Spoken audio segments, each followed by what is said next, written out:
I went to protests where I met fellow travelers who felt the same. We heard our voices being heard by one another. We became part of the spectacle of sight and sound, of tumult. The world burned even harder. I don't believe the registration of our discontent was useless. Recording our dismay was and continues to be very important. But it is not enough to stop the fires we see all around us. They have now turned into infernos. Look at them now as we walk.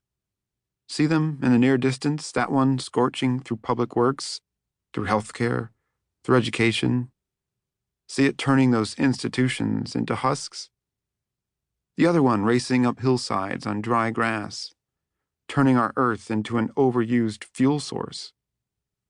What about the ones sealing off borders and turning them into stripes of ash?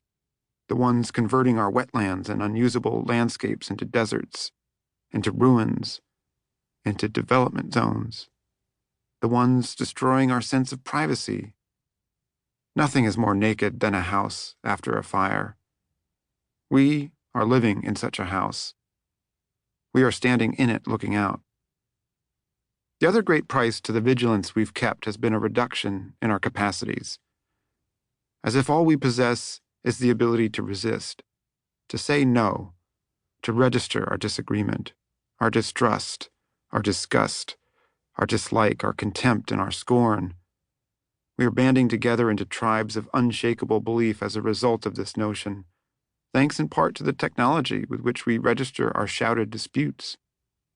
Sometimes, under the greatest forms of control, this right is taken from us too. Some of us are not even allowed to speak, to go online or step into a public square and see who shares our resistance. What if a storm is not the correct metaphor, though? I have been speaking symbolically, so why not be specific? We are living through one of the greatest transfers of wealth in human history, of assets and money, of labor and its value, and the force that is required to continue this transfer, to make its consolidation of resources permanent, has now reached a critical level. An imbalance of power so flagrant requires violence. The beneficiaries of this situation have begun to label as fungible certain human beings. They have begun trumpeting fantasies of purity, which is what nationalism is, fundamentally. Ultimately, these fantasies lead to wars, which is what humans resort to when they abandon reason or know something is unfair. Change instituted by force. It has already led to armed resistance. War is what humans turn to when their cries of pain are ultimately no longer heard. What if the story as I've been telling it above is wrong, though? What if all this is merely a passing fever? What if it is more like a curse? What if it is a possession? What if our leaders are not blind and instead know precisely what they are doing, and our disquiet comes from this sneaking awareness? Doubt, our friend in times of confusion, has turned against us, inspiring paranoia. We are experiencing all this confusion. Maybe what needs to be told isn't a story at all, but a kind of long psalm, a litany of mourning, of species grief. This book is an attempt to ask these questions. The main ones it will pose are three. What if our capacity to imagine has been so badly damaged by the information climate of our times that destruction is all we can see? What if deforming our ability to imagine the present is precisely what governments and power systems do to control us? And what if I told you we have the power to change this? I believe we do.